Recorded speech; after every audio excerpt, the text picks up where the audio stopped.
So let me first do my introduction. Okay, so welcome everyone to today's talk, when social entrepreneurship meets science. This is the 22nd talk of a series targeting to promote agrobiotechnology and enhance understanding of the potential applications of agricultural products. We hope the series will inspire international scholars, researchers, farmers, and business in the agricultural field, as well as the interested public.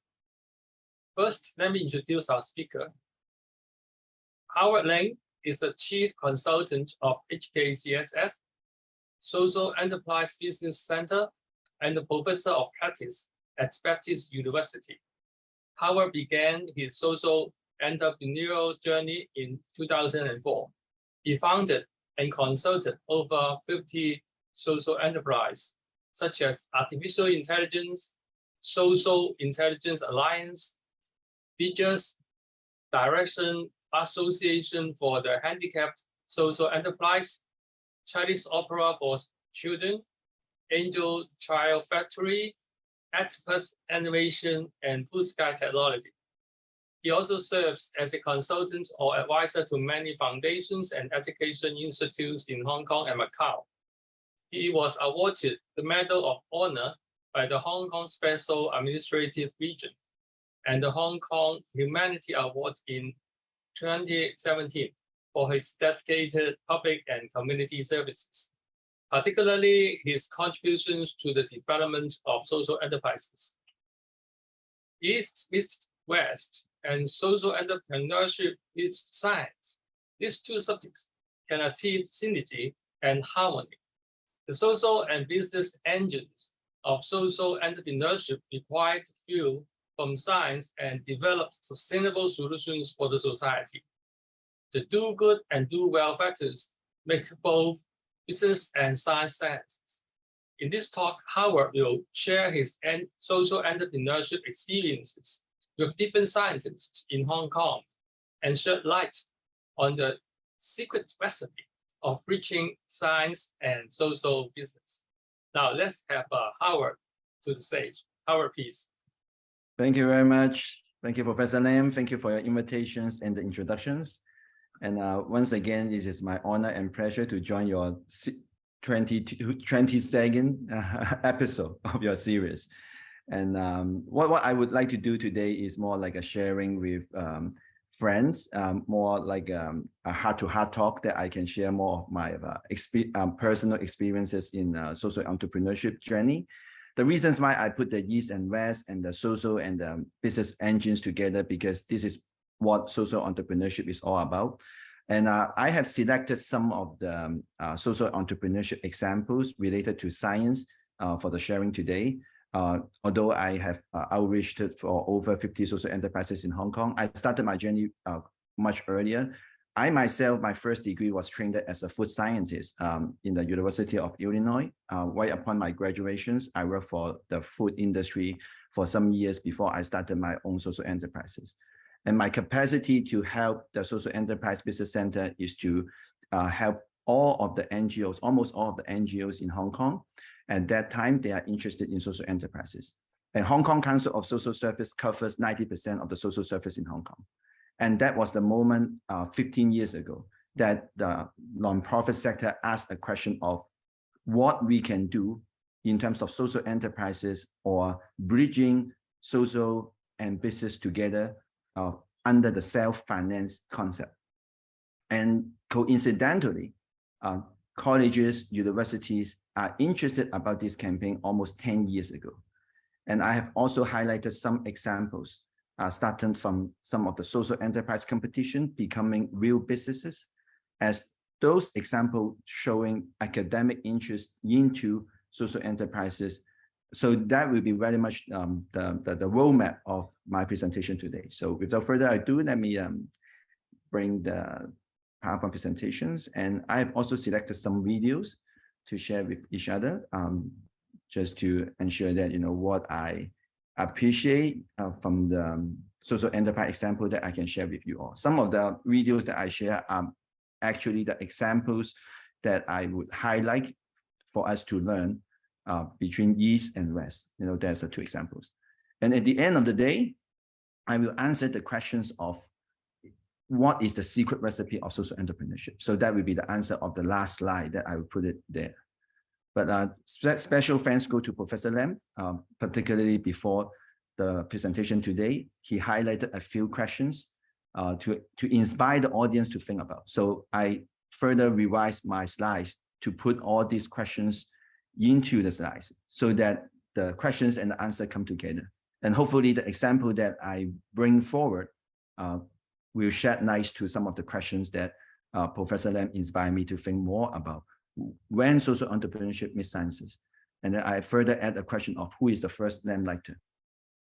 The first photo that I show to everyone is the photo taken in Macau in 1970. 1970 of Macau, there are no signage of any shops. You just find a single street lamp showing this person, maybe home, maybe to a friend's house, but at least this is a street lamp. So my questions to everyone of this presentation, because we're talking about social entrepreneurship, is to serve the community, right? So when the light bulb was first invented, it was invented to lit the indoor, to provide light for the indoor so that we can continue our work or to enhance our productivity. But my question is, who is the first person to put this supposedly indoor light bulb to outside so that it eventually become a street lamp? So I tried to Google for this answer, and to be honest, you couldn't find one single agreeable answer because there are many answers. So hopefully by the end of this presentation, we may come up with the answer together. So this is the first question. What will be the outcome when science crossovers with social entrepreneurship? So this is the outcome. I use the example of Florence Nightingale as one of the outcomes. And she is also called the lady with the lamp. She was a British nurse, but she was originally trained as a statistician. She was the first person to apply statistics into the discipline of nurse. And she was also the first person who dared to go to the war and told all the doctors that, nursing is important. That was the time back in 1860 that nobody believed that nurses are essential towards the caring of the patients and to treating those injured soldiers back in those good old times. So she made a few pioneers move. And those pioneers moves actually proved to everyone that how she can bring science and social mission together. She was trained as a statistician. So why she thought about going to the war zone to serve the injured soldiers? That was not her discipline. She did that out of a social mission. But she is able to apply the science sense into this social sense and finally make all those changes and create a phenomenon change, even to today's modern nursing discipline. So let's take a look of her story with 3 minutes to show who Florence Nightingale. Just hold on, and then you will see what I meant by the change that she brought forward to the society. Let's take a look. On big data. It might sound like a random pairing, like Marie Curie on WikiLeaks or Charles Dickens on twerking, but it isn't. We know her as a nurse, the lady with the lamp, gliding through blood-soaked army hospitals. But maybe we should call her the lady with the bar chart, because she was at least as illuminating in the world of statistics. So, what would she think of big data? Florence loved statistics. She said she found them more enlivening than a novel. And a friend said, however exhausted Florence might be, the sight of long columns of figures was perfectly reviving to her. For Florence, statistics were God's work. She said, to understand God's thoughts, we must study statistics, for these are the measure of his purpose. So, although she's famous now as a nurse, she actually trained first as a statistician. It wasn't until the beginning of the 1840s, when she was in her early 20s and saw hunger and unemployment all around her, that she became a nurse. She'd combined her nursing and statistics to become an experienced hospital manager just in time for the Crimean War. At the time, nurses were seen as ignorant and lower class. But Florence changed that. Florence volunteered to lead a team of nurses in the war. Before she arrived, the military hospitals didn't even bother to record many of the deaths. Florence collected data about everything, so she could show that changes in diet and sanitation had brought the hospital's death rate down from 42% to just 2%. It's only when you gather data methodically that patterns emerge. Things that were hidden suddenly become clear.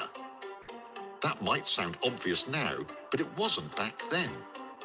Florence's work made a huge impact and laid the groundwork for things we now take for granted, like being able to compare hospitals' performance, or just the fact that hospitals are clean. Florence showed what could be achieved by following the evidence instead of gut instinct, prejudice, or tradition. Another little-known side of Florence is her talent for infographics. She turned data into pictures, making it impossible for MPs and civil servants to ignore. So she would love the data journalism we have today. She would love the way big data makes all this possible. But she'd hate some of the ways that data are abused. She knew that people can game the system to make their performance indicators look better. So, when you hear of hospitals fiddling operation waiting times, think of Florence. And I think she'd be appalled at using data to target adverts and manipulate people on social media. This would not be God's work. Although largely confined to her room for over half a century, she worked tirelessly behind the scenes in coordinating campaigns, and she always had a careful media strategy. So, I think she might like other aspects of social media. She'd enjoy the opportunity to communicate on a grand scale, with ideas going viral and so many people being able to take part in the debate. Her compassion brought her fame, and she used that fame ruthlessly, along with her incredible intellect, to save lives on an unprecedented scale. If she were alive now, she'd challenge us to do the same, to look at how we can use the vast amount of data now available to save lives, to make the world a better place, to shine a little more light on us all. Okay, so this is the story of Florence Nightingale. Does this sound like the work of Professor Lam? No matter how exhausted he is working on the beans and soybeans and all the research. And for Florence Nightingale, I was very impressed with her story, and why I said that this was the story of the science and the social science is that there are lots of changes that she brought forward, such as this. It will take 150 years when she said that in 1870, that it will take 150 years for the world to see the kind of nursing and enrichment. And that was 2020. And 2020 is the time that we had the pandemic, the pandemic of COVID. So I don't know whether this is something coincidence or this is something that she envisioned to see that, we need to pay more attention to the hygiene, to the environment, to lots of stuff. Live your life while you have it. Life is a splendid gift and there's nothing small in it. And I attribute my success to this, and I never gave or took any excuse. So these are all the examples of Florence Nightingale showing to us that social mission is one thing, but she understands the importance of communications. In the world of social enterprise, we often said that, I've been doing social enterprises for over 15 years. The more social enterprises I help people to start, or I start the social enterprises myself, I find the process very educational. First of all, you have to educate the investors, and then you have to educate your customers, and then you have to educate your employees, and then finally you have to educate the community in general. And this education process takes lots of patience and time. And the skill of communication is very important because you have to communicate with different stakeholders. What we want to achieve out of this business and social crossover is to connecting the dots from strategy, policy, social capital. Social capital means there are different networks, that different intangible capital that you can connect them together and serve the purpose. In the case of Florence Nightingale, her social capital in the statistic and her social capital in the nursing business, and then her social capital in the parliament, and within all these communications putting together, that will become the solution. And then we have the social impact, communications, core competence, leadership, ownership, and the business know-how and continuous improvement. These are all I call at dots, and how we can connect them together to become a social enterprise solution. So what do we mean by social enterprise? It's a hybrid between the business and charity. Business generate income, and the success is measured purely by the financial stability and profitability. That's what we call as a P&L, right? So if you watch all those financial news, they talk about just one single bottom line, which is profitability or profit maximization. On the other side of the world, we have the charity. This is the sector I usually deal with. They relies on donations, sponsorship, and the success is measured by the social and environmental impact. And the purpose is to benefit the society. And the other side is the benefit is to generate profit. Social enterprise comes in between. And do we have legal entity or legal status of social enterprise? The answer is yes. In UK, we have a legal entity called Community Interest Company. That shows the criteria of being social enterprises. You have to limit the dividend payout to the shareholders, and then you have to fulfill certain social responsibility. And in US, the legal entity is called Benefit Corporation, called B Corp. But in Hong Kong, we don't have such a legal definition. So the social enterprise definition falls to the shoulder of my center. My center provides a social enterprise directory, which is managed and accredited by Hong Kong Council of Social Service and Home Affairs Bureau of the Hong Kong government. The reasons why we don't want to establish that legal entity, because Hong Kong does not have charity law yet.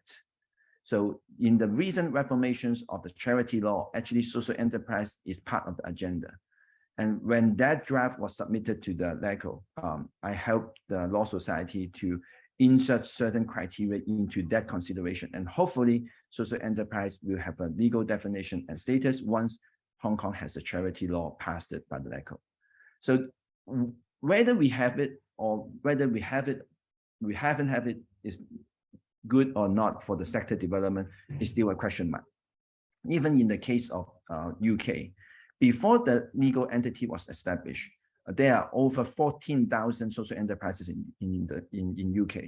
And then when that law was established, only 70% of them were converted to the CIC, Community Interest Company. 30% of them just stay the way they are. They just don't want to make that changes. So there's a pros and cons of having that legal status or not, but at least social enterprise is more like a state of doing business or a mindset change of shifting you from the purely profit maximizations to the benefit generations for the society.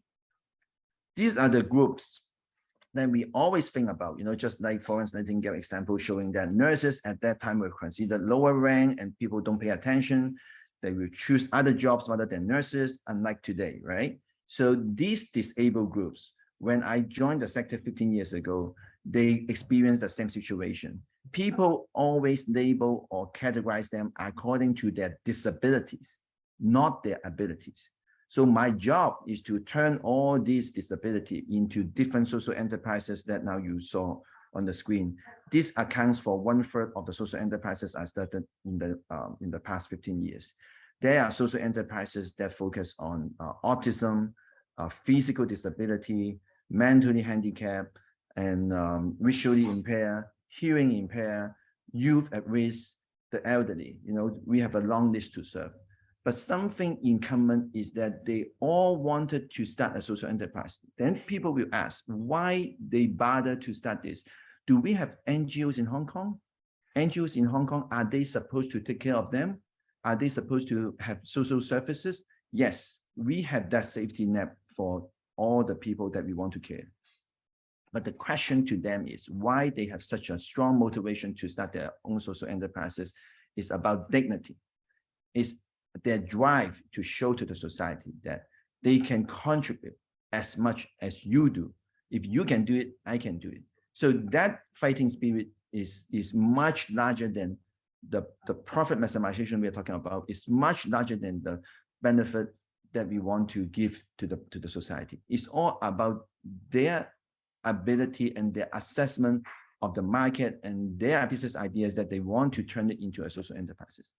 Therefore, I facilitate them and help them to do this kind of businesses. When you have the ideas, when you want to address that kind of disability or you want to address different needs, when we talk about social enterprises, it's not just the employment for the disabled. Social awareness of fair trade, such as, and then we also have the impacts such as elderly care for the whole sectors, active aging issue, soft food, aging society, all these kinds of movement awareness are part of the social changes we want to see too, not just the employment part. But when you are about to start a social enterprise, we always ask the question, how could we sustain good motivation through a viable business model, right? A business model is necessary because lots of these examples require a sound proposal to the government to ask for the resources, usually the grant, to kickstart the businesses. In Hong Kong, we have at least 6 different funding options for the nonprofit and social enterprise, for the youth, and for the other enterprises to apply to start social enterprises. These proposals contain a sound business model, but how do we sustain? When we design a sustainable formula for these social enterprises, there's one thing in common, which is the creating shared values with the corporations. Whenever we start businesses, or we can think of a consumer's perspective, what do we mean by business? That means you have to have consumers, right? Consumers will pay for your service or product. Then the questions to you is, or to me is, why these customers buy from you, right? They have many choices. When you are talking about bottled water, when you're talking about soya milk, when you're talking about milk, they have tons of choices in the market. So why you? Why your product? Why your brand? That must be something that these customers finally give their vote to you. We call it as a vote with a dollar. So if we are asking these questions about how these customers' money, where these customers' money go, actually it goes to the issue of creating shared values. Creating shared values means that corporations, usually the market leaders, are doing all the social goods and all the businesses so well that they are finally listed and generate enough profit, right? And then people will ask one question: are they fulfilling SDG, Sustainable Development Goals? Are they fulfilling corporate social responsibility? And further than that, furthermore, they would ask for creating shared values. Are these kinds of social goods part of their strategy? Or it's just a bolt-on strategy whenever they do it under a condition that they must make profit, right? And this time is the integral part of the profit maximization process. So there's an example of Nestle with a cocoa plant, right? So what they do is they just don't buy fair trade cocoa beans from the farmers to make chocolate. Actually, they have a plan to send experts all around the world to the farms in Africa to teach them how to do sustainable agriculture so that the harvest is guaranteed. But this knowledge transfer is a service from Nestle to create the same values with the farmers, rather than just telling them that I give you a fair price, you give me a good cocoa beans, and that's it. Not just one kind of relationship, because what they are doing now is that they are extending the coverage not just to the shareholders, is to the stakeholders in general. So they will consider farmers as part of the stakeholders, part of the ecosystem. They must do something for them, and this helps our social enterprise sustainability as well, because whenever I consult a social enterprise or I help certain NGOs to incubate their social enterprises, the first thing I ask is, what kind of business are you in? If you are in this kinds of business, who are the market leaders? Are these market leaders generous enough to share their wisdom with you, share their experiences with you? Would they become a good partners for your business in the long run? If yes, then these partners will help you to jumpstart the business or sharing the experiences and create a stronger partnership. So one good example of this cocoa plan of Nestle, and you can do more than that, is this brand. This brand, of course, is not as big as Nestle. This is a divine chocolate started from UK. And why this becomes a good social enterprise example? Actually, this is a social enterprise making chocolate in UK. And their brand are so popular that now people call this as a positive brand choice. So when you go to the supermarket to choose chocolate, I think it's very hard to tell. Even me myself, trained as a food scientist, when we do sensory evaluation, we may be able to tell the 70%, 80%, 90%, 20%, 30% chocolate cocoa content, right? But it's very difficult to tell whether that cocoa beans are coming from Ecuador, Nigeria, or Sumatra, or some other countries, right? Because it's very difficult. But this chocolate company makes it interesting by having one single social impact that Nestle even couldn't follow. So let's take a look at this example.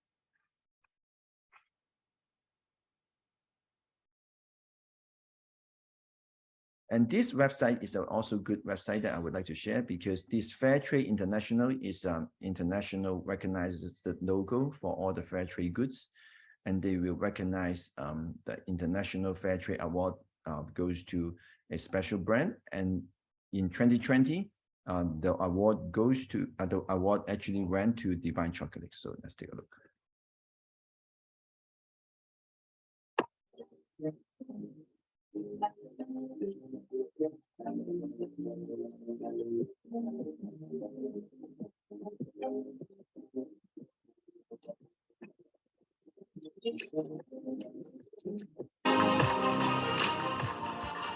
Okay, let's take a pause of this. You see the slogan of this brand called Divine Chocolate, owned by cocoa farmers and made for chocolate lovers.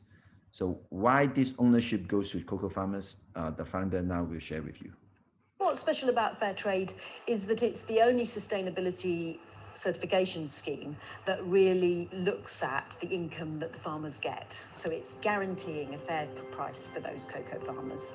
And the farmers have been at the heart of everything Divine's done, and we've used chocolate as something that everybody loves to champion a different way of doing business. We particularly want to champion women farmers.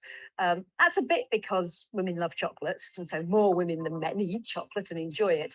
And so we've really found that women speaking to women, they really understand each other.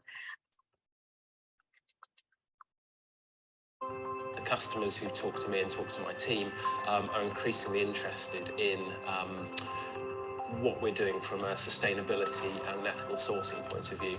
And I think gone are the days where businesses can just be about the profit line and not care about people, not care about the planet.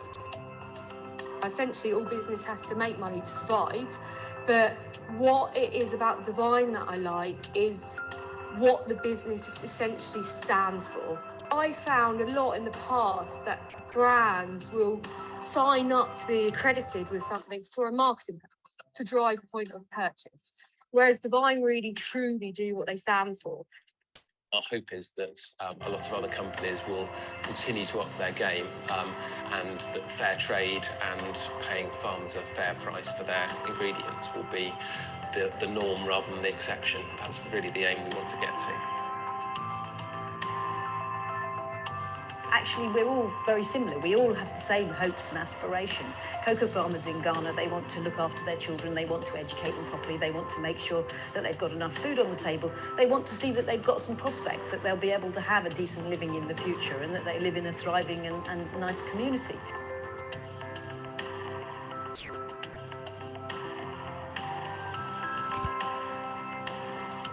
Okay, so congratulations to Divine Chocolate. That makes the difference, both in the chocolate making industry, and inspire the competitors to think about one question. So this ownership goes beyond fair trade purchase, right? So they will consider the farmers as not their partners, and this time as their shareholders, so that they can thrive together. And this is more like a one-for-one model movement that started by Tom Shoes some time ago, when they call themselves as a shoes maker for the social enterprise purpose. One-for-one model, and then that was replicated to the eyeglasses, to the pharmaceutical, nutraceuticals, all kinds of industry. So when you have that kind of social enterprise idea, that sustainability is almost like a guarantee, because you inspire the customers to think of one more layer when they buy any product or service, is that you create a purpose for them. You help them, that divine chocolate, when you unwrap it, the wrapping paper is not just a blank paper at the back, they put the whole brand story on the packaging. So now this divine chocolate is available in the supermarket in Hong Kong, such as Marketplace, 360. These products go more than what Nestle can offer to the market, because they would do that. They will say that I do the cocoa farmers plan, and then I also do the the fair trade purchases. But for this one, it goes beyond the ownership. Where do we find inspiration? And that inspirations actually is coming from here. Inspiration can be anywhere in the world, anywhere, every moment in your day-to-day life, right? In these examples, such as aging society and germ technology, inspiration coming from this can be any neighborhood that you walk by. You will see that more and more wheelchair user in your neighborhood because of the aging society, right? So when you walk by all these kinds of what we call as a social observations, you will come up with an idea that should I think more about this aging society issue? Is there any way we can learn from it, or can we do anything about it, right? So in Hong Kong, we are very lucky. Our Hong Kong Council of Social Service actually started an exhibition for almost all players around the world to exhibit their solutions for the aging society through technology. And this is one of the video that I would like to share with you. Is in one of the exhibitions that we see the exhibitor doing that. Those two pictures that I took above is called Jockey Club Age at Home. These two pictures, actually this center is located in Sha Tin. The reasons why we established this center to offer services and solutions for the elderly who don't want to go to the nursing home, who don't want to go to the elderly center, how they can use technology to help them to live better and safer at their own homes. I heard stories from some of the elderly families or elderly members that they choose to go to the nursing home or they choose to go to the elderly center because their legs, they cannot walk all the stairs in the Tong Lau, which is the Tang building. The so-called Tang building in Hong Kong has no elevators, right? So when their legs are not strong enough, their final decision is to choose to live in the elderly home or nursing home. And their family will convince them to do so because they are afraid of falling down from the stairs, will cost their life, all this kind of reason. But if we can find a way to overcome this, climbing up the stairs, do we have stairs machine, or once they are home, we can do some home improvement to improve their living condition, then their solution is not going to the nursing home or elderly housing. So all this will be inspired by this video that I would like to share with you.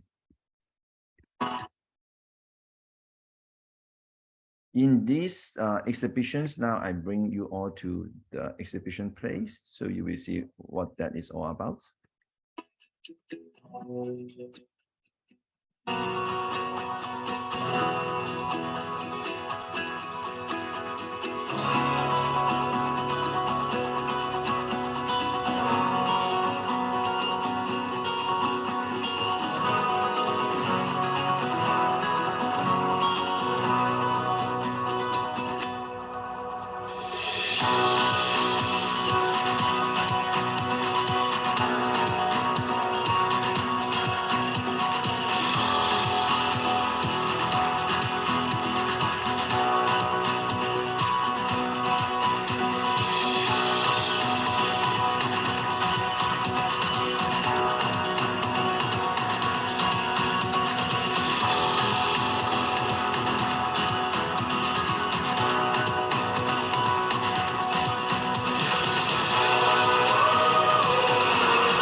Okay, so there are over 160 exhibitors. If it is not because of the COVID, at one time we organized it with over 300 exhibitors as well, coming from all the vendors in the Asia Pacific.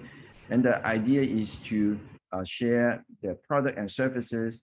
And why we have these age at home services now in Sha Tin is that lots of these machines or lots of these services are too expensive sometimes for the households to afford.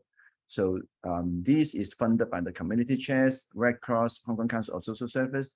Now we provide rental option to them, such as a bed with different options of lowering it, raising it, with all these kinds of functions and connections to the emergency call. This bed may cost like 30,000 to 40,000 per bed, and now you can rent it at a very affordable rate.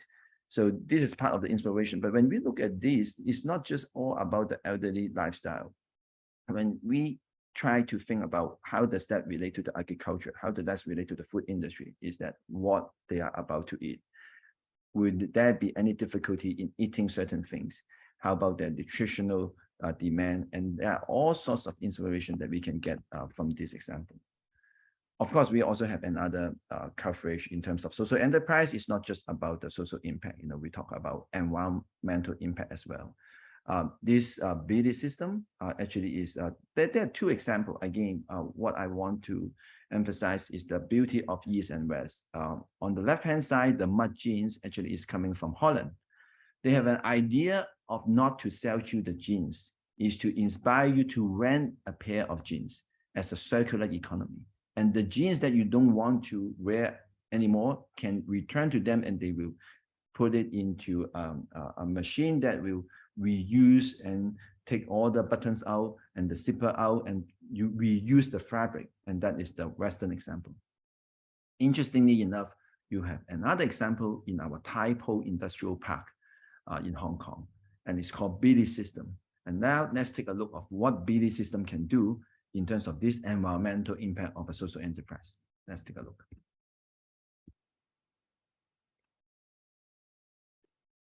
This example will shed light on what do we mean by circular economy. Circular economy is also one of the topics that social enterprise covers.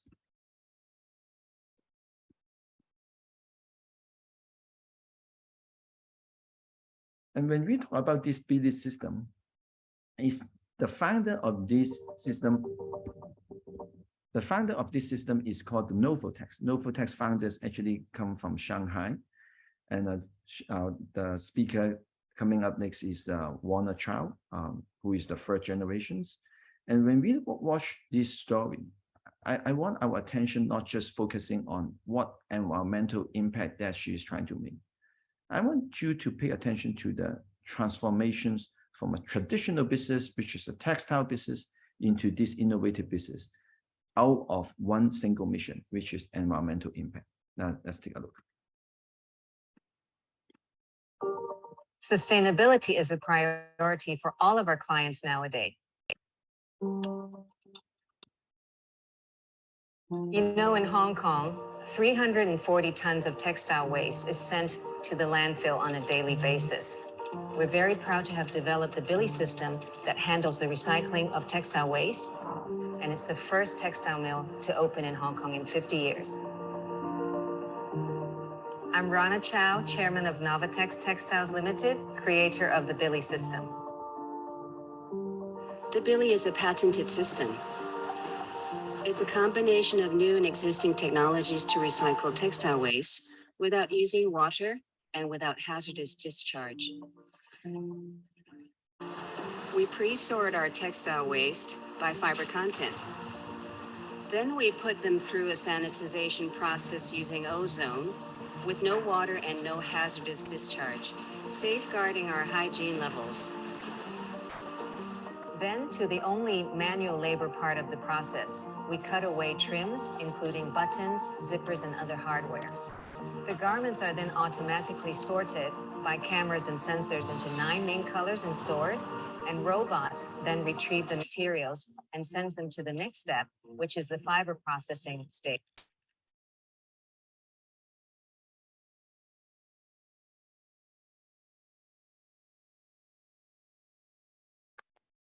Okay, so maybe I just stop here.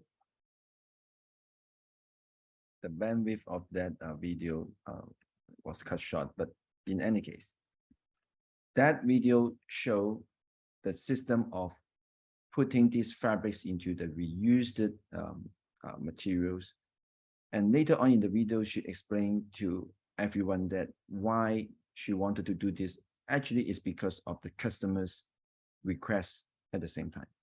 Customers nowadays buy a pair of jeans, they will ask lots of questions. It's not just how much, how good, and what's the impact they make to the environment. And because of this fabric and because of these materials, now they can sell this kind of textile to the premium brands that they will also share the same social mission. So this business actually is a good example, but however, this business is not a social enterprise. This business is just a normal enterprise embracing the social missions, just like the creating shared values example. When we talk about these kinds of social enterprise movement and social enterprise incubations, I want to emphasize the importance of the relationship between professor and student as well. I'm sure that we have lots of professors in this seminar. Professor and students, this is one example. CP2 Joy, which is Saiho. Saiho actually suffered from cerebral palsy. So he couldn't speak, but he could think. But how he could not even move his hands, freely. But he is able to make it to the master degree of computer science. And Professor myself, are his guiding professors, one responsible for computer science. I know nothing about computer science. I'm responsible for the marketing to help him to start his own company upon his graduations. So that grant for helping students with the professor guidance to develop a social enterprise that will benefit, the members and the friends that Saiho knows each other since the Red Cross Kennedy schools.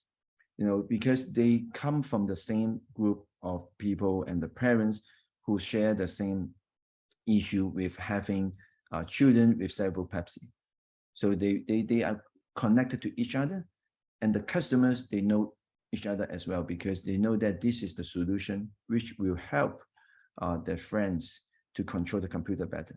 So how we can leverage the resources of the university and to develop solution like this will be one options for the professors and the students to think about. Designing the future for the beneficiary. This is another good platform. While we are doing all this for the disability group, how about letting them to do something for themselves? This is a platform actually funded, again, it looks like an international platform, but it is funded by Lee and Fung Hong Kong. So the platform is to inspire designer, particularly disabled designer around the world, to design something for themselves. And this platform will enable them with resources, with the manufacturers, so that because Lee and Fung has such a good network, and this designer won't go into all these walls and barriers before they finally make a product. So if you're interested, you can take a look at this link later. It's called Juniper Unlimited. Will it be possible to build social entrepreneurship in agriculture? So let's take a look of some of my answer. This is one of the examples that I went through a few years ago in the Chinese U, in the CUHK.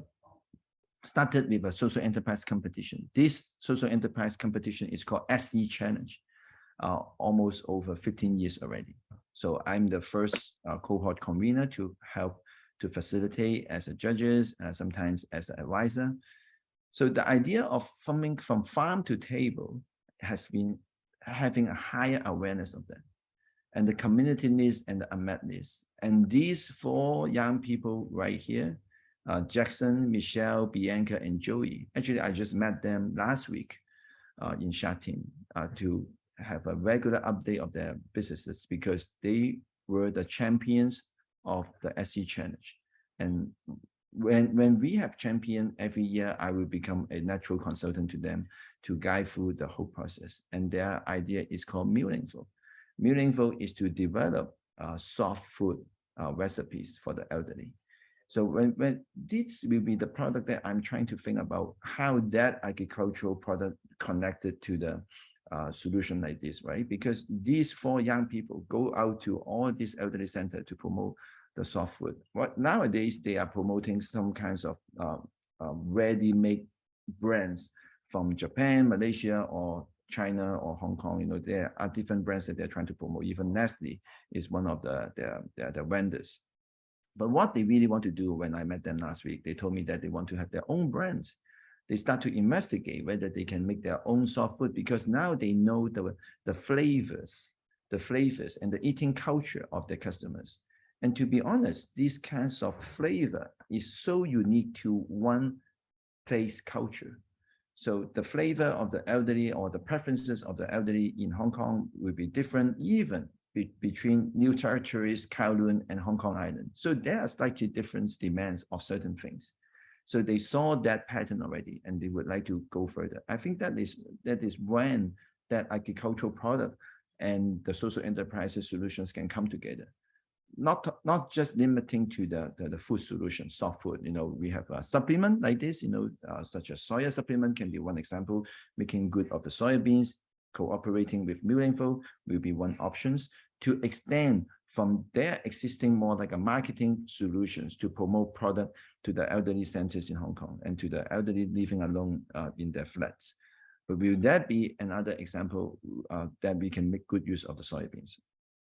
And another example that I want to show is about SKPF. So Professor Lam and I know each other because of Dr. Ho, Professor Lam and I started a discussion about how we can make good use of the soybeans.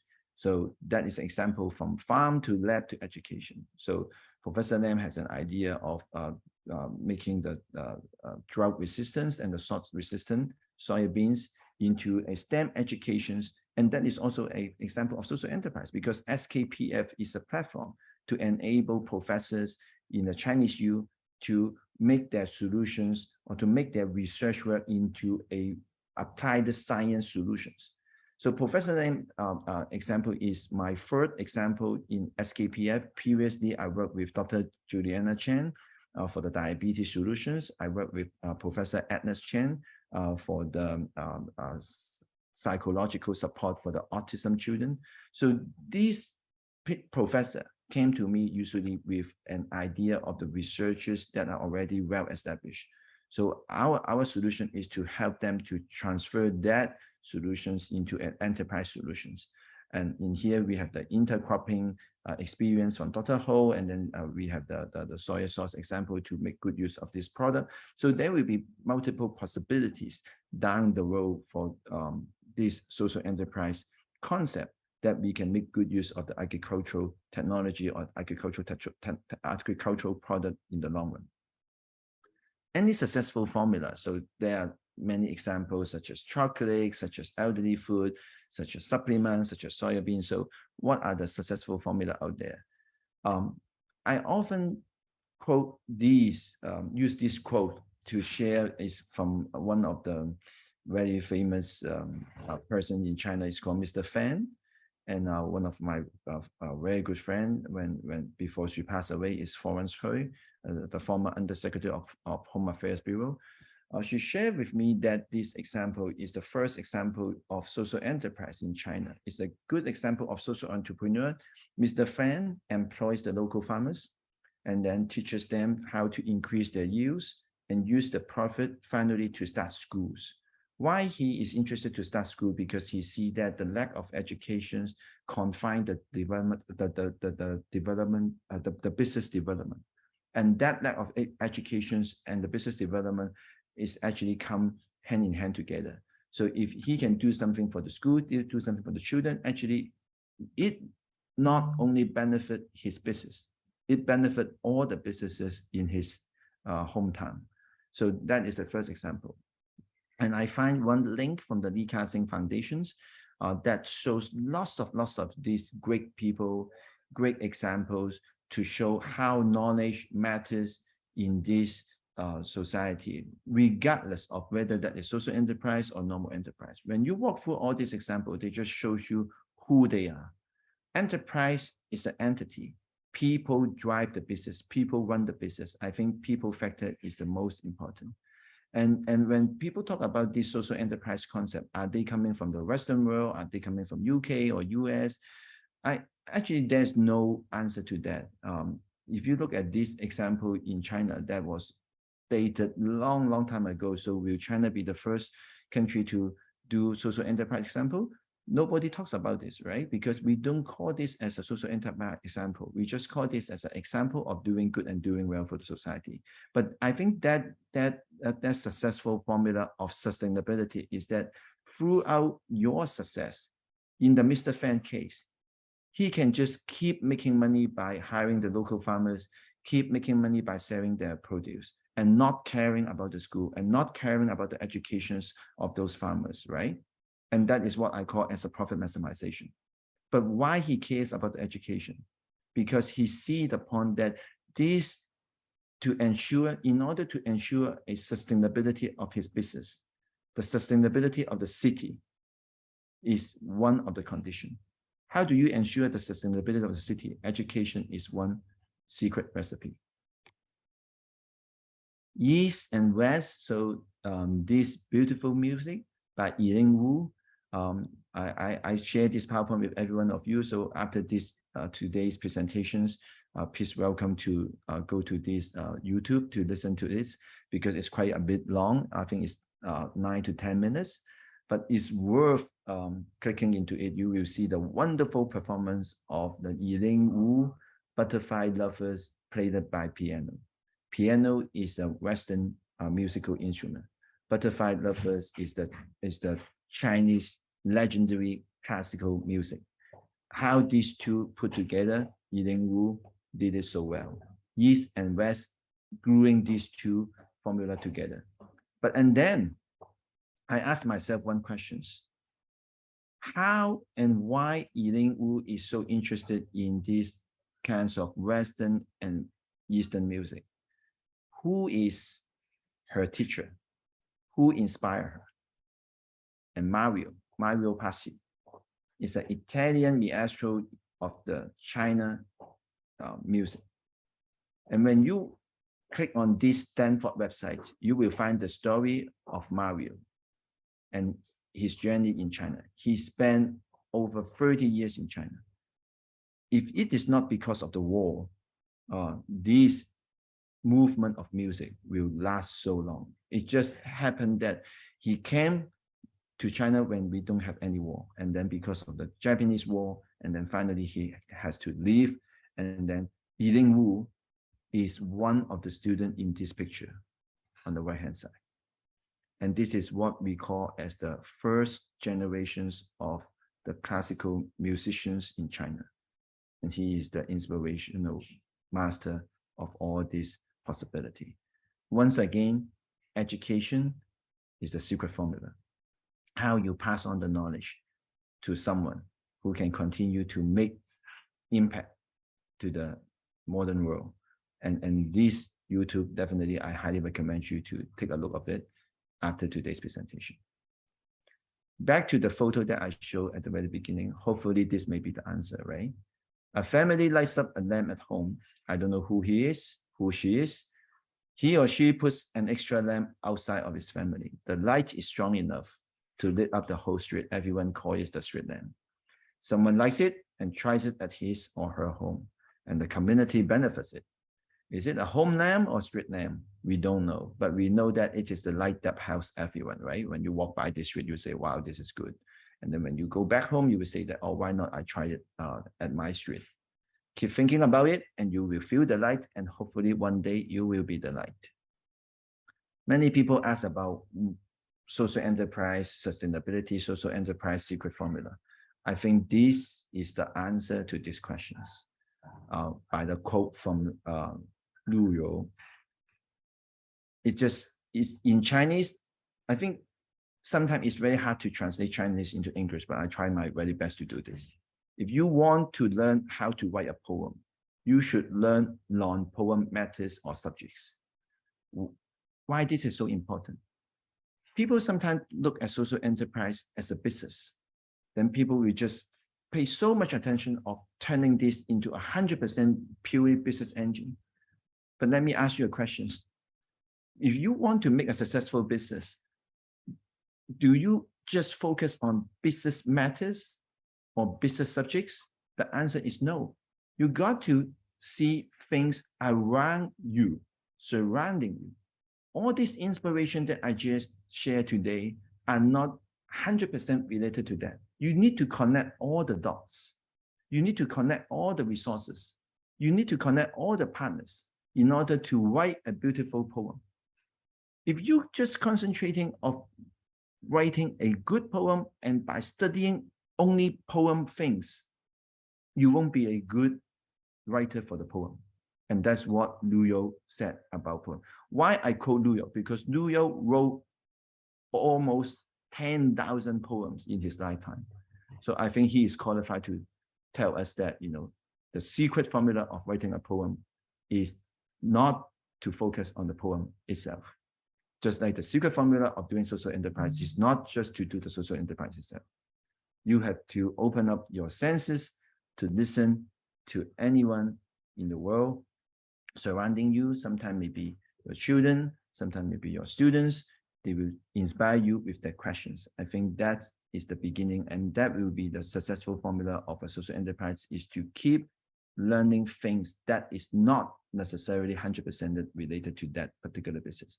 But you need to connect all these different subjects, different partners, different matters together for the success of your own social enterprise. So last but not least, as I said, business is business. You need people to run it, right? So if you want people to run it, you need to manage the team much better, you know, with unity, with the sense of missions and sense of belonging. So this quote, I think, is a good concluding slide for today's seminar. If you want to go fast, go alone. If you want to go far, go together. So that's pretty much my presentation of today. So I'm Howard Ling. So if you're interested to see some other social enterprise example, you can go to linghoward.com. And that's it for my today's seminar. I will leave some time for the Q&A if you have any questions. Everyone, thanks all for joining us today. Okay, so who would like to ask the first question? I saw some sharing in the chat room. Do we need to address that first? I have one from Ludidi. Thank you for your comments. And then we have some in South Africa, maybe to the rest of the Africa, there are very limited entrepreneur relationship between cooperative corporate businesses and social entrepreneurs. I would like to see more development in this regard. I've just been introduced to the China A program through an organizations of the ministry. Okay, that's great. That's very good. That's very good sharing. So not the question yet, but it's a good sharing to show, you know, some of the participants having a similar experience of how to inspire more social entrepreneurs. Actually, when Hong Kong started this social enterprise movement, when I joined 15 years ago, there was only 30 social enterprises in Hong Kong. And up to today, there are 650 social enterprises now. It took 15 years to grow that amount of social enterprises. I'm also the convener and a panel member of the Macau social enterprises. When I went to Macau to start social enterprises in Macau is zero, none of it. And then in 10 years time now, we have around 10 social enterprises in Macau.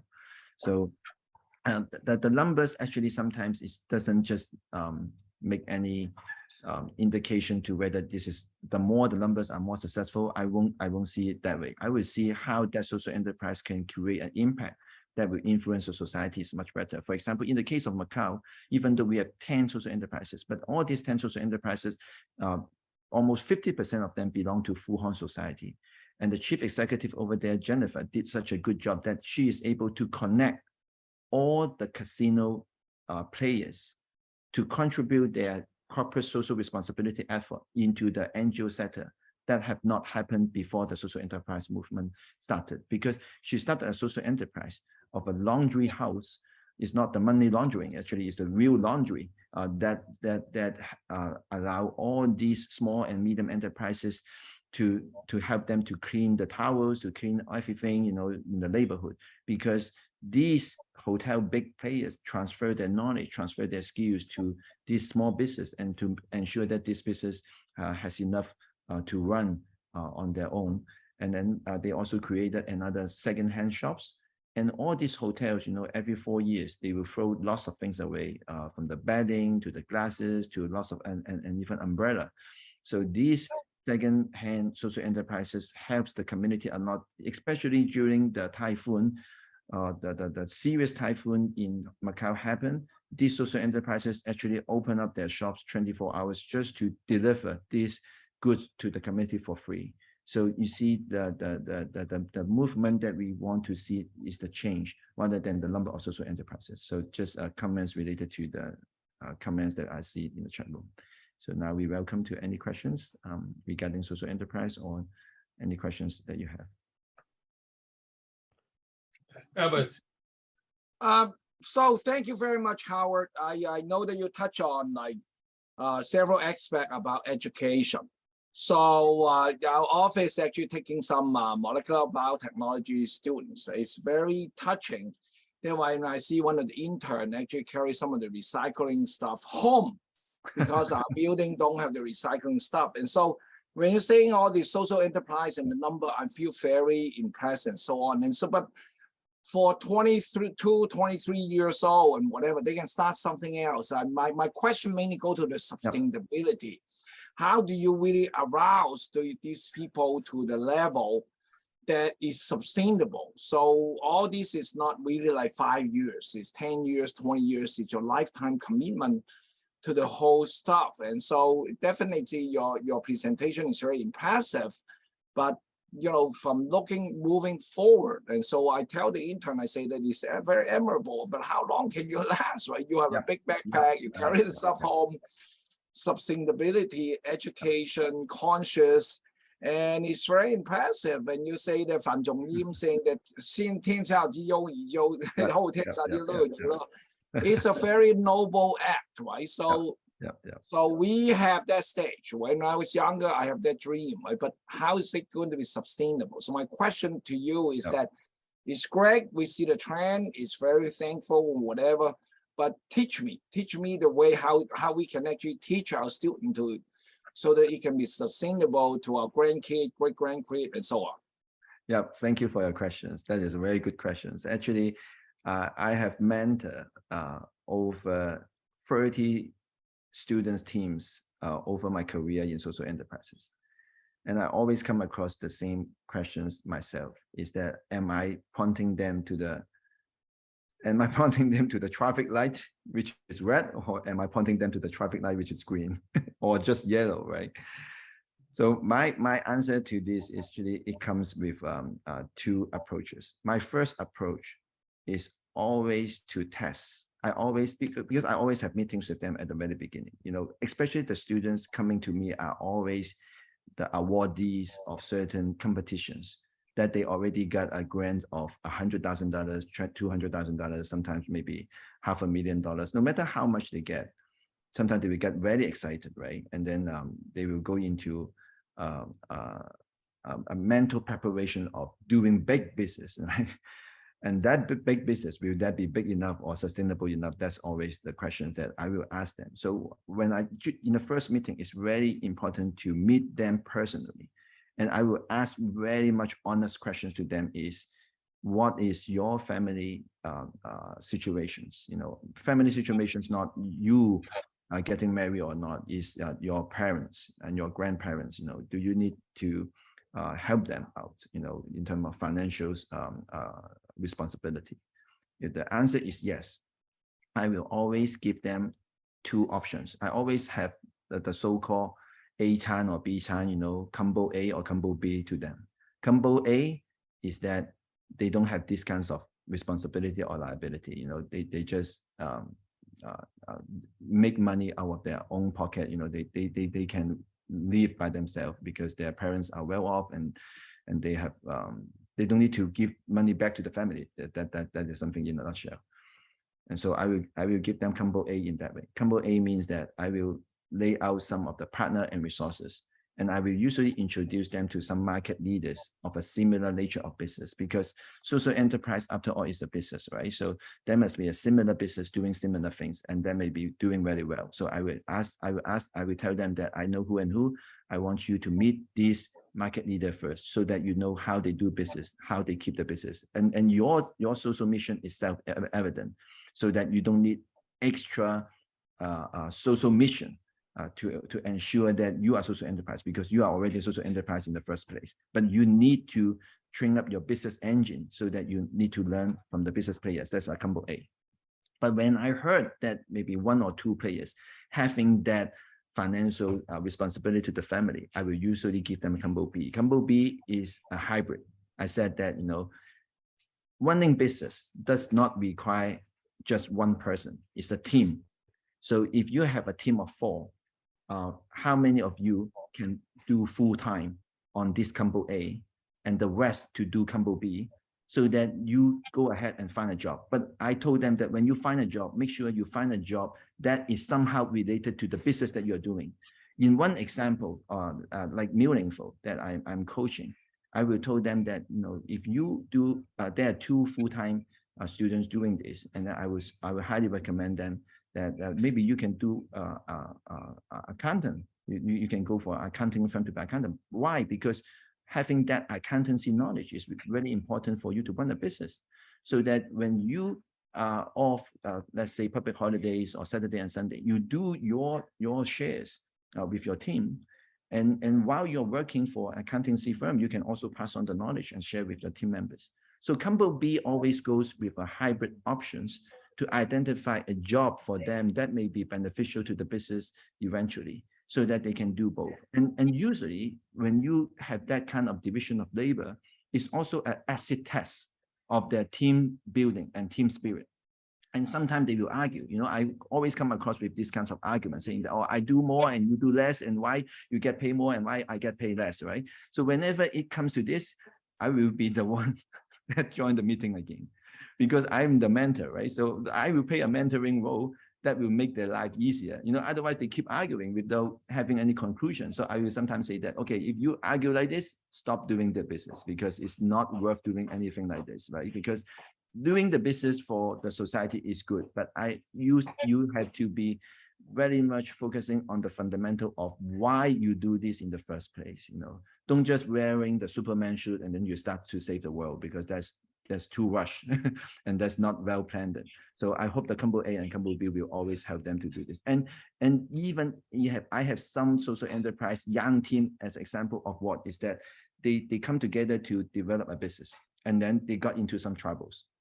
And then when they got into some troubles, they actually look for a commercial partners to partner with them. And finally, the commercial partner liked them so much that they hire them as their employees.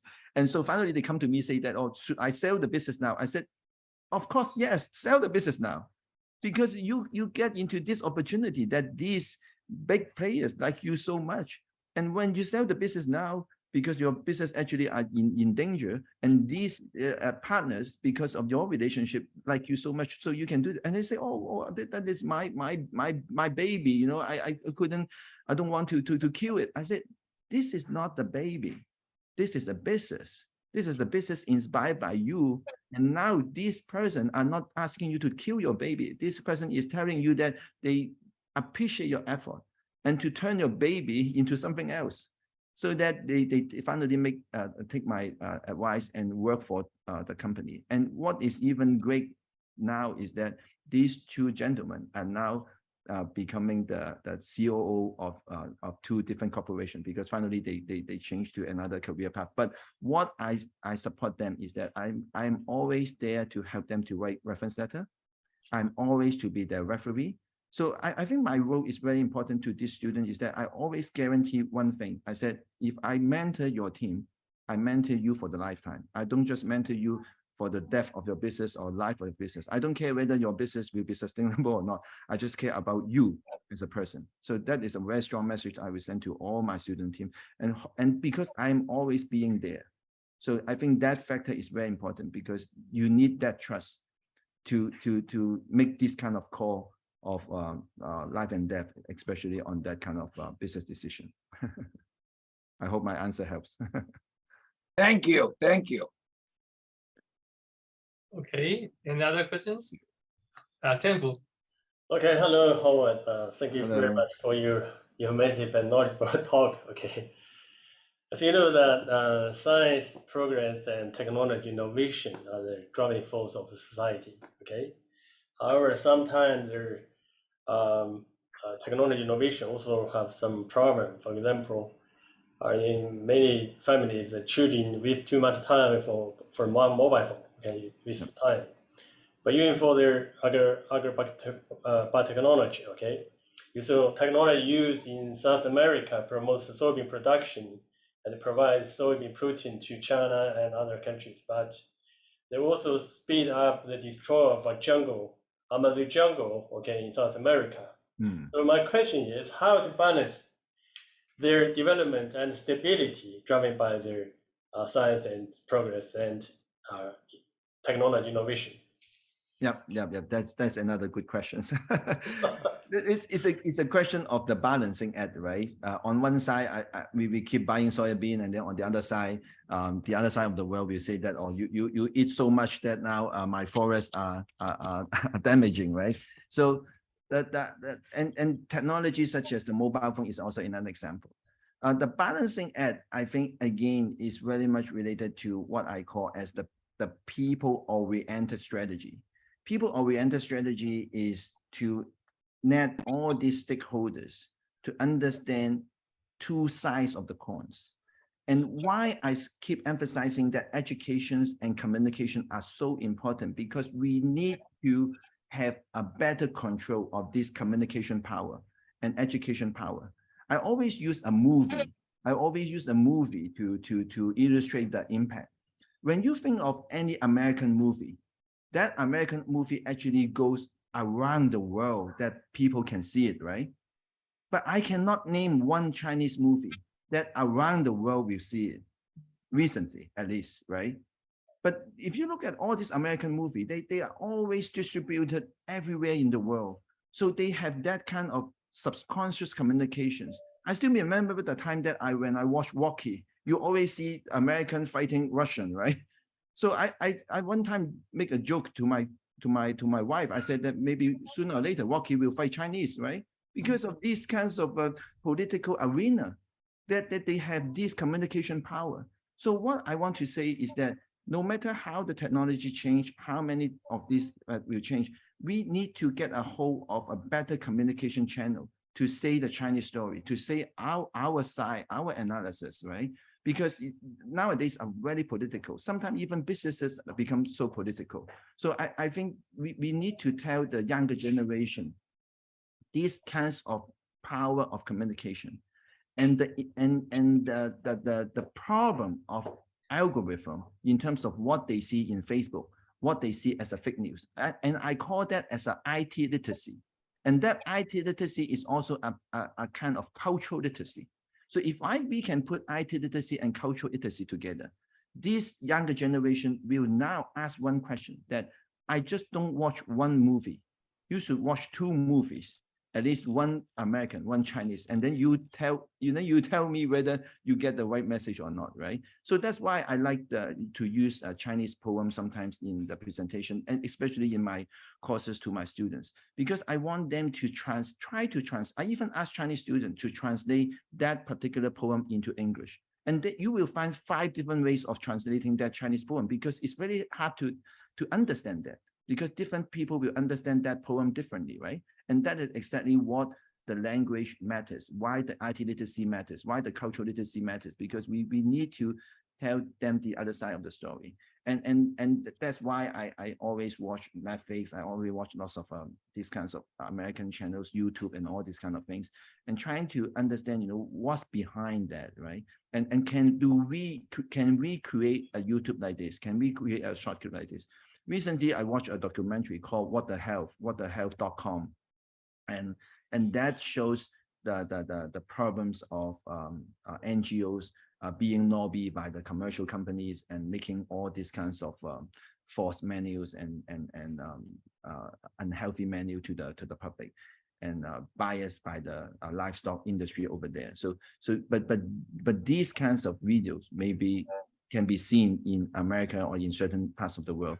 But how our next generation can have free access of this material so that they can make that judgment. But I think I think we are getting some good news recently. because lots of the media are now talking about fake news, and lots of media are talking about IT literacy recently, of all these kinds of channels that they receive news, or whenever you receive information. Lots of these are biased because of our preferences, because the computer can know what you are watching, and they keep feeding you on something that you like. And I think it's a good sign for us to have that awareness nowadays. I don't have a perfect answer, but I hope that my answer will help a little bit. Very perfect answer. Thank you very much. Thank you. Yeah, thank you. So Howard, I have a question. So that's actually my own question. So how would you choose between NGO and social enterprise? Because apparently they can serve similar purpose, but operationally they are so different. Yeah, this is a very good question. Actually, NGO and social enterprise has one thing, there's one area that is very much different, is what I call as a self-finance awareness. In the NGO sector, sometimes they don't do the self-finance awareness because it's more like a service-driven. So if you see, usually they will quantify the number of beneficiaries they want to serve, and then to ask the donors, ask the government to pay for that services. That's what we call as a welfare strategy. And for social enterprise, that's very much different, right? They started out as a self-finance model in the first place. And then again, they have to compete with the small and medium enterprises, so that this business engine is very much different. How can we strike a balance, especially why so many NGOs at the very beginning in Hong Kong, they are interested to start social enterprises. And even up to now, 90% of the social enterprises are basically coming from the NGOs in Hong Kong, because they started to think about one questions of the support to the beneficiary, services to the beneficiary. Are those just tangible support or intangible support? If they want to provide psychological support or more like a long-term solution, social enterprise become a very good subsidiary for the NGOs to run, so that their members not only receiving the services, their members can be engaged in the process to develop some experiences. These experiences sometimes may last for 1 year, 2 years, 3 years, depending on the lifetime of the business. So that's why I always tell NGO not to be afraid to start any business, because even though if you fail, you gain those experiences. Those members gain those experiences, and they will be able to put that experiences into their CV. And hopefully we can do outplacement, not just the employment by the NGO of that particular social enterprises. This is one important differences between NGO and social enterprises, is that they can have the power to do outplacement, so that social enterprise become a stepping stones for them to step up to the normal job market that they can get. And to be honest, if the small and medium social enterprises and multinational are being more acceptive towards these unmet talents, actually we don't need that much social enterprises in the society in the first place, because these multinational or small and medium enterprises, when they embrace this social enterprise mindset or strategy, actually they do a much better job than I do. When I started my first social enterprise restaurant, I hired a hearing impaired, and I have, I think, 20 staff under my businesses. And then the human resources manager of Starbucks came to my shop and said that, oh, now why you don't put your hearing impaired staff of just washing the toilet or washing the dishes? Why you put them into the services, and why you train them to be chef? I said that this is what I call as upward mobility. And when they see these kinds of opportunities, they immediately go back to Starbucks and told all the shops that they can start hiring hearing impaired barista now, because they see their potential, and that will be one catalyst to inspire them. And I told this manager, I said, I'm much more than happy to send all of my CV to you, because you do a much better job than I do, because you have more shops in Hong Kong. Thank you. And any more questions from the audience? I guess we have a cohort of audience, some different disciplines and some different area. And most of us are also thinking of a way to contribute to the society one way or the other. Yep. So this is a good chance today to listen to Howard, so that we can make a plan forward to see whether we can as Howard said, right? So we can walk further when we are together. So hopefully we can do something together, in the future, right? Okay, so before we end, let me do some advertisement for our next talk. So let me do some. Yes, Katrin has shared the screen. So next talk will be quite scientific, because we always think about the potential of new technology that can shape agriculture. Genome editing is one of them. So they involve the technology and also some regulations by different parts of the world. So US and Europe, or probably China, will treat genome editing quite differently. So in September, on the 14th, Dr. Yiping Qi will give a talk on CRISPR technology, which is related to the layman term genome editing. Okay, so I hope that for those who are interested in this new technology that can bring a revolution to both medicine and agriculture, will enjoy this talk in September. Okay, so, and I think with that, I thank everybody, especially Howard. So we will see each other soon. Okay, bye-bye, everyone. Thank you, Professor. Thank you, Prof. Yeah, please enjoy the butterfly music, okay? See you. Thank you, thank you, thank you. Thanks for coming. Teresa, you want to say something to? Oh, disappear already. So, Howard. Okay. Howard, I think you have friends coming, but Teresa is your friend, right? I believe. Yep. I think so. Teresa C, right? Teresa Wong. So Teresa Wong. Okay. Yes. So, Teresa, are you here? You want to talk to Howard? Yeah. Please unmute yourself.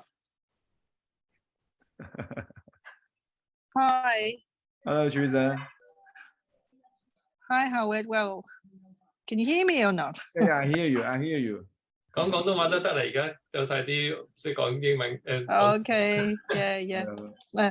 Well, 我估 Howard 應該唔記得我啦。That was a long time ago。當開始你都未曾正式上位喺蔡海偉同我哋一齊見面嘅咧。哦，好耐啦，喺成段嘅時候係啊。係啊，好耐。咁其實喺嗰個年代咧，我就係做緊我係批好多呢啲申請做 social enterprise 嘅款項嘅。咁我變咗我睇好多 application 嘅。嗰個年代就係咩咧？就係你剛才講咧，嗰啲 NGO 佢哋就睇呢樣嘢咧，就當係 another funding 去做佢哋嘅即係 charity 嗰方面嘅嘢。所以係都即係好早嘅時候。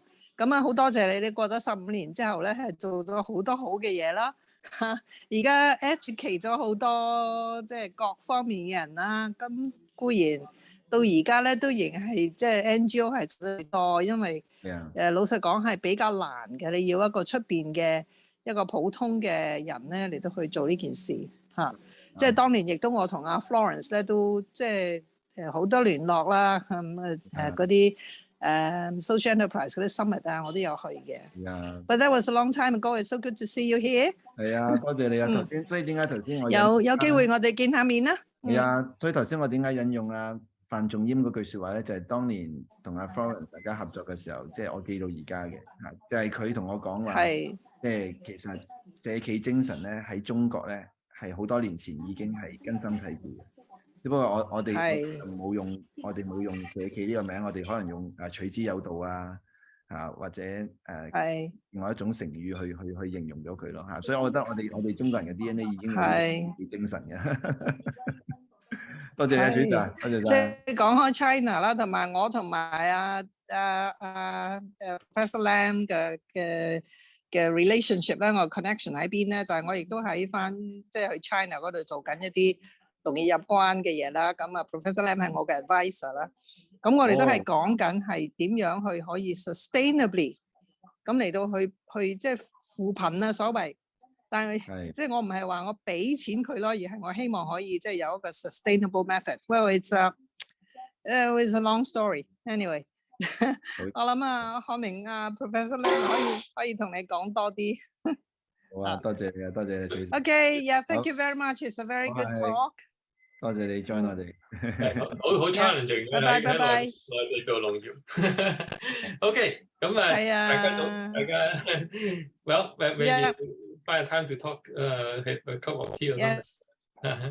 好啊。Yeah, we should do that. Yeah. Thank you. Bye. Bye bye. Bye. 好，多謝晒 Professor Lam。拜拜 Howard。Thank you. See you. OK， 好，各位拜拜。